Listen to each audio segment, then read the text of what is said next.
Paul Dale. I guess the name's very well known around this state. And I was talking to some people about him yesterday. He's either the luckiest man alive in that he has beaten corruption charges as a police officer, including a murder charge, or is the unluckiest because he's not a crook and he's been targeted unfairly by police for some other reason. Now, whichever is true, his name's cropped up regularly during the gangland wars.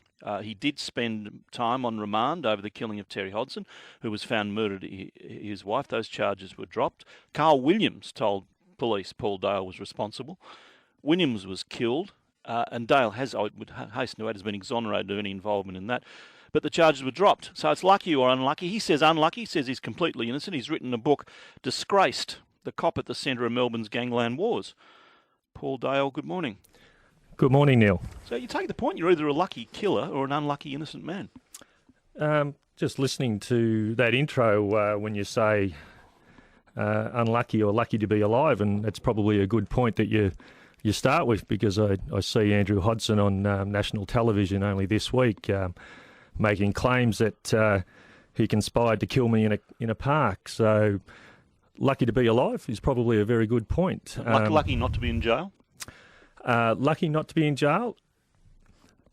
Well, I don't think it's luck. There's no doubt had I have been able to progress to trial over the initial the drug house burglary allegations or charges, no doubt I would have been found not guilty of that. I better explain that. A member of your crew, when you were involved at the drug squad, there was a house full of drugs. He was charged, in fact convicted and jailed for robbing the place, attempting to rob the place, and you were named as being involved in that. Yes, that's right. And again, reading my book and what I've got in my book explains how that came about, that I was named as being part of that when you find out that I was at home on Grand Final Day 2003 with numerous other friends having a barbecue, as a lot of us Victorians or Australians do on Grand Final Day, only to some months later be accused of actually being a co-conspirator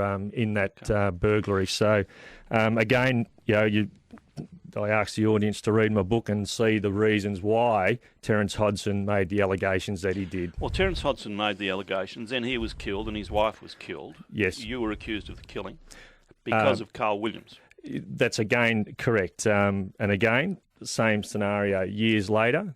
As we all know, and the audience will certainly know who Carl Williams was, and Carl Williams found himself in a position where he was never going to see the light of day again, in prison, 35 years, etc. And he, for months or for years, he'd been approached by investigators, and I have this documentation to prove these accusations that I now make. Well, they're not accusations, they're fact. He was approached by investigators on a very regular basis, informing him that the only chance he had of any form of assistance in ever seeing the light of day again from his jail cell was if he was to pin the Hodson murders on me. On you personally? Well, it was put to him, the only thing that we are interested in was the Hodson murders and Paul Dale. My name and the Hodson murders were mentioned in the same context.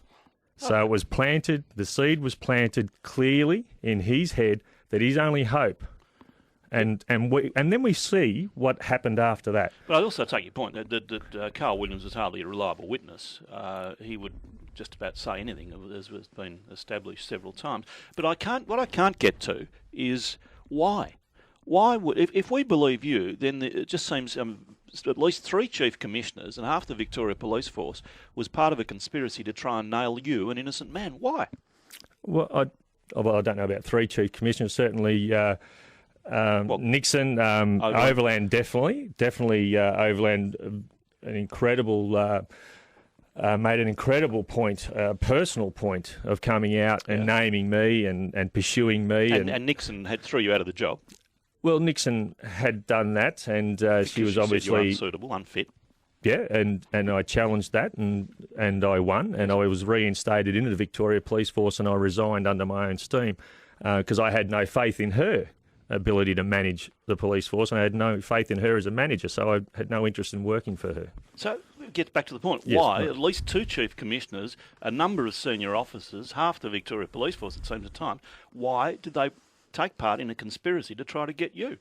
Well, I don't think half the Victoria Police Force. All I think right, half. I'm Sorry, I exaggerating. think Well, a half, number of police. Absolutely, and a number of those police would only be going by the information that they've been fed, and unfortunately, the information that was being fed not only to their own members but to members of the public, and hence the reason for my book again is they were being fed a line, certainly by Simon Overland, Why? that I was a connection to the underworld. That he wanted to be the man. It appears that he wanted to be the man, the chief commissioner, to come out and show endemic police corruption in Victoria Police. But why you? If you're totally innocent, I keep getting back to this. There's and you argue your case in your book, and you argue it powerfully.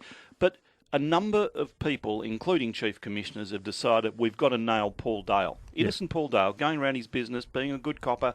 They want to nail you. Why? Probably a question I've been asked quite a bit, and a question I ask myself regularly as well. I don't know why they got such a so stuck in their way of it's got to be Paul Dale. We've got to nail Paul Dale. I know that once they got rolling with their media and their allegations against me, they sort of painted themselves into a corner. And they had no backing away. They couldn't back away from that. So, well, look, did it start with something? I mean, step one, you say you've never killed anybody. Well, that's correct. Yes. Have you ever been corrupt? No. Did you ever use drugs? No. You've never taken a bribe of any sort? No. So where did it start? Where did this start that there was a belief that you were corrupt? Did it begin with this robbery on the house in East Oakland? Look, that's clearly where it starts from. And in it, obviously, we see an incredible snowball effect as a result of that, because I never got the opportunity to have my day in court over those charges. And obviously, we have the murder of the Hodsons, which just in the middle of the Gangland Wars, I think I was the first person arrested, interviewed over those, and I understand that. But this puzzles me. We tend to, well, as you know, because you were for some time a successful police officer without any doubts over your reputation. You were a good cop. You know that the people want to trust their police force. You know that the people look at their police force and will trust them ahead of anybody. So we look at the police force generally saying they're going after Paul Dale. Of course we want to trust them, and we look for reasons about why not. Yeah, and again, that's why I've written my book. I've not been able to have my say in regards to, and respond to these allegations, respond to the media allegations that the Victoria Police continued to put out there in the attempt to convince the general public that I'm guilty of these offences without giving me my opportunity in court. I've been robbed of that opportunity. I recently got an opportunity to go to trial and front a jury of 12 members of our community. And when they got to hear the actual events, what actually happened, they were horrified. And when I say they were horrified that the prosecution brought along these career criminals, murderous, drug-dealing criminals who had all been paid to make the statements that they'd made with different forms of inducements, and every one of them sat up there and lied their teeth off, and it came out so obvious to this jury, and clearly I was acquitted. Okay. And that's been exactly the same situation with Carl Williams and Terence Hodson, but I was robbed of the opportunity to face those trials. Terence Hodson was a pretty ordinary piece of work, but he was a mate of yours? I worked closely, obviously, as his police handler in a undercover, covert sort of manner for, I don't know, almost 2 years. But yes, we were close. He was a friend? Yes, we got close. Well, he was a drug dealer, a pretty ordinary piece of work. What's a policeman doing hanging around with a drug? I can understand professionally, but to personally have that connection. Look, I wasn't personally ever hanging around with him. It was always a professional. When I say professional, it was professional. That was my job. And back then, we're going back, probably 10 years or thereabouts now. It was a different, the way police dealt with informers back then is a vastly different way in which they handle them now. I believe there's been major changes to the way police and informer management systems have been in place, but they weren't that way back then. So you would knock around with him, would you? No, I didn't knock around with him. Reasons, I mean. You'd go and have a drink with him and that sort of thing? And... No. No? We would meet almost on a daily, not on a daily, but certainly on a weekly basis. We'd probably speak on a daily basis. He was an active drug dealer, correct, and he was actively dealing in the drug world, and he was a very successful police informer as a result. In fact, he kept most of the drug squad, most of us, busy entirely on information he was providing to us. What about Carl Williams? How close were you to him? Well, I wasn't close to him at all. But you met him several times? I met him, I think, on two occasions where there were official meetings planned, and then there was an accidental meeting, I guess you would call it, where I was having lunch in Albert Park and run into him there. But again, they were the only connections. So are those reports of you going into the water in a swimming pool to have a discussion with him, both wearing bathers, so you couldn't be taped? Is that true? Complete, utter crap. Didn't happen? Didn't happen. Met him at a leisure centre in East Keilor. Met him there and discussed certain matters with him that were reported. What comes of that is Carl making the opportunity, well, okay, yep, met him there. Yeah, look, I actually met him there. Oh, we went for a swim. We got in the pool and went for a swim. Oh, I gave him $6,000. I got it from my dad. You know, the whole story, when we finally got George into the witness box, George Williams, and to talk about that allegation, it just fell apart. It was a load of crap. All charges against you are dropped now, correct? You're not facing any charges now? It's probably the first time in 10 years, Neil, I'm not currently facing any charges, yes. What, in a sense, there's that old saying, you know, if you escape from the bear's cave, don't go back for your hat. Why are you writing this book? Why are you bringing attention on yourself? Why, if you have got enemies in the police force out to nail you regardless, why are you doing it? Again, and I've touched on it a couple of times here, I have not been given the opportunity in a fair and open opportunity, I guess you'd say, to tell my side of events. There's only ever been one side of events put out there, and that was by a very, very powerful police media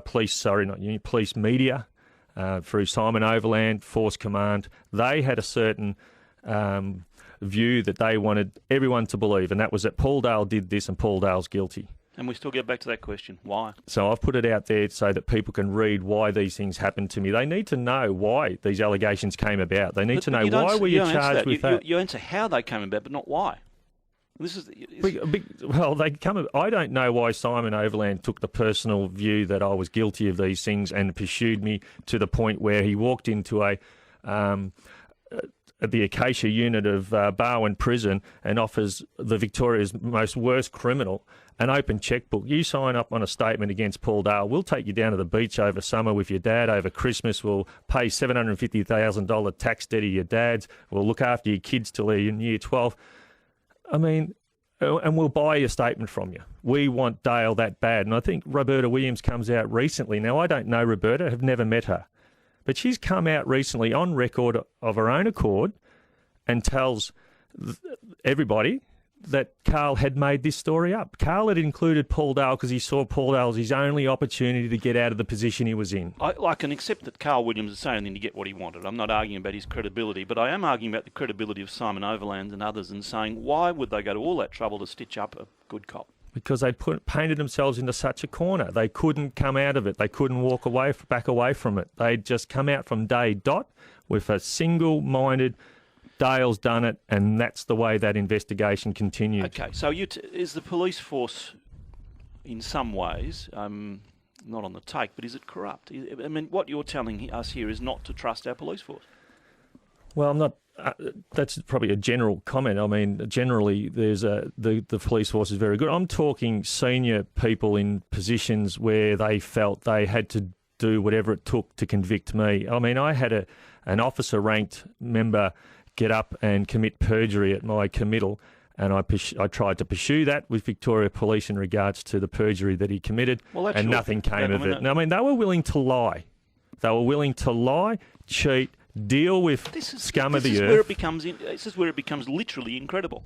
Yep. That you're telling read my book and it's factual. I've got the documentation from those events that show these people did those things to try and convict me of a crime I did not do.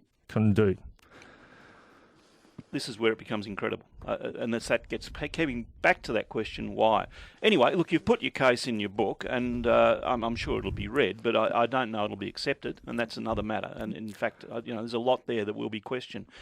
I actually, sorry to cut you off, Neil, I certainly don't expect to change the community's thoughts on me overnight, but I do ask that they look at my side of events, read it, understand that it's come from factual documentation. It's not just me having a bitch back at Victoria Police. It comes from documents that were subpoenaed through Supreme Court hearings, documents that the Victoria Police fought very, very hard to prevent me from getting. Okay, where should I got them. Where should this go now? I mean, should there be further inquiries into the Hodson murders? Should there be inquiry into the way you were treated? I don't. That again. I'm not asking for that. I'm not asking. You don't want a full. What OPI no longer exists. An IBAC inquiry into the way you were treated. If they could look at it independently and not just look at it with, well, Dale, you're a suspect and therefore we're looking at you. I mean, every time I've gone before any type of inquiry, it's just been focused on me.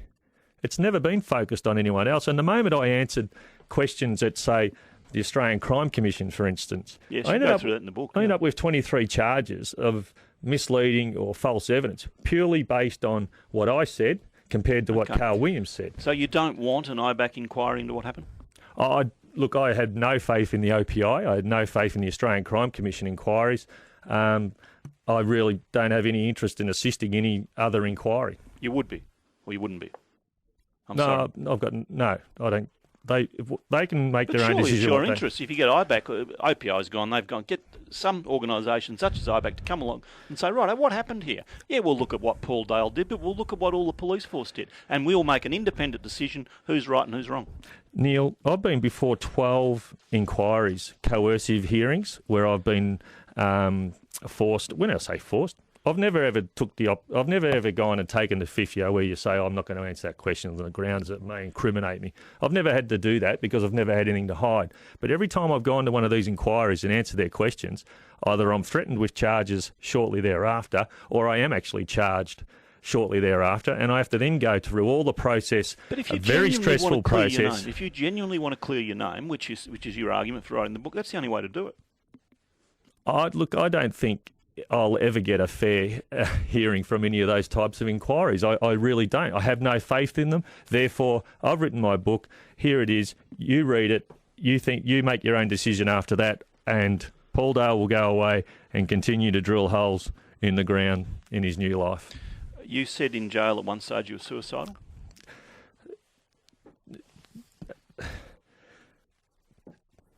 You don't want to talk about it? That's okay. That's okay if you don't want to.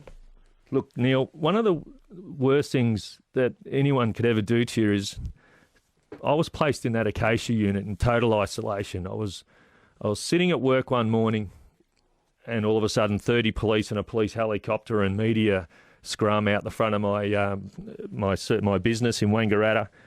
And at that point in time, you've got to understand, I'd already been to 12 different inquiries, I've been interviewed several times, etc., etc. And all of a sudden, we need to have this show arrest. And what do they do to me? They throw me into a tiny little van and they cart me off to Barwon Prison and put me in the Acacia unit. And I spent several months there. That's what happens to crooks. As you well know, you've locked up enough.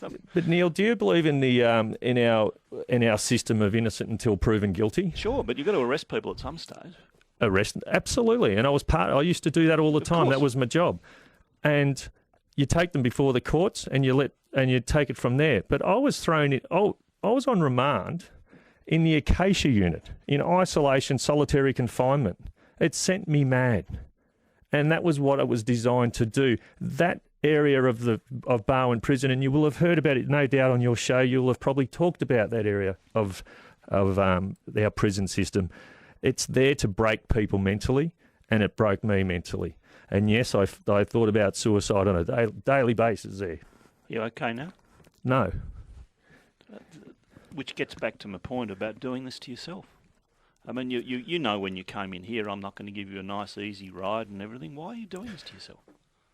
I guess, Neil, I can handle the questions of did you do this and did you do that, because I've been asked them a million times and I didn't do it. So I've got no problems with that.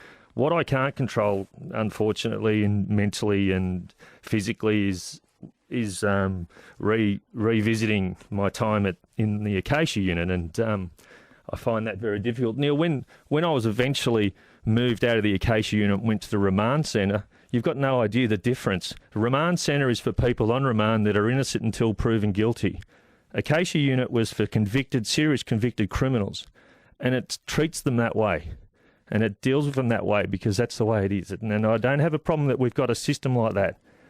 But you don't put someone that's innocent until proven guilty in a place like that and let them rot and hope that 5 Supreme Court judges all said at different bail applications, if this man's not released, if he's not taken from that unit because you've clearly psychologically affected him, if he's not taken from that unit and he comes before us again, he'll be released on bail. And that's what happened eventually. The book is Disgrace, the cop at the centre of Melbourne's gangline laws. Are you going back to obscurity? Yes, I am. When? In about 5 minutes' time. Thank you for coming in. Thank All you, day. Neil.